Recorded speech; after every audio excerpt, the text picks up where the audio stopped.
Greetings from the Graveyard on the Hill. My name is Werner Schmidt, creator of Chelsea Glitter and the Graveyard on the Hill, and it's my privilege to start this series where I'm going to take you through the free preview, the free chapters of my debut novel. So, of course, the cover, which I love so much, and I'm going to share the dedication to the artist in just 1 second. So, free preview.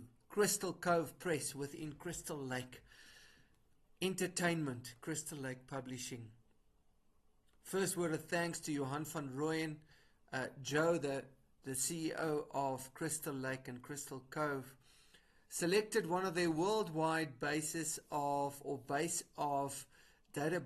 of illustrators, only to find that the guy who could perfectly bring to life my idea for this barrel rolling vehicle with the well-known figure with cloak and scythe and raven behind them presiding over the highway, that the person that could bring that to life is a fellow Central South African, Johan van Rooyen from Be Found Studio.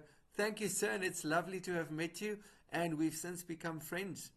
Also to Jackie Day of JackieDay.com, who's part of the Crystal Lake team as well, for fantastic book design, and also some real enthusiasm about Chelsea Glitter and her becoming this hero forged by circumstance.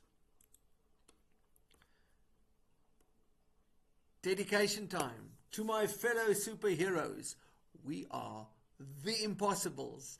My wife Anneline, daughter Pietro Marie, who particularly inspired so much of this story in her 16 going on 17 years in our lives. Heinrich, my man, Grieke and Googles, our dearly departed first dogs, and then Blackjack and Bella, our current black and brown balls of fire and daily canine joy on this property. And then very importantly, to life, including death, everything and everyone waiting on the other side. With all my love, Werner. Few quotes from the novel which I particularly liked, and I lifted them to introduce you to some framework aspects of the novel. Chelsea, when she was 5 years old, just after her birthday party, when her father tucked her in, she said, "But what's Dogberry gonna do down there when she wakes up after forever?" This is after their darling dog Dogberry had breathed her last. So the second quote, Gilliam the Gargoyle, Chapel Lookout, Graveyard Chapel Lookout. "May their dear souls do whatever they please." You know, we always love to say, "May their dear souls rest in peace." And then Gilliam gives us another spin on that, which is also a theme in the novel. Then Graham Leeper, who for me has been one of the greatest surprise characters of all. That figure with the black cloak and the hooded head and the scythe and the raven.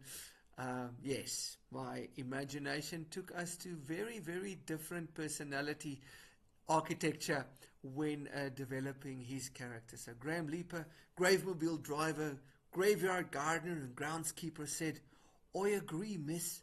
The dead tend to mourn the living more loudly. I wish the living would listen and live more." And I want to read that again, it's so powerful. "I agree, miss. The dead tend to mourn the living more loudly. I wish the living would listen and live more." That's Graham Leeper.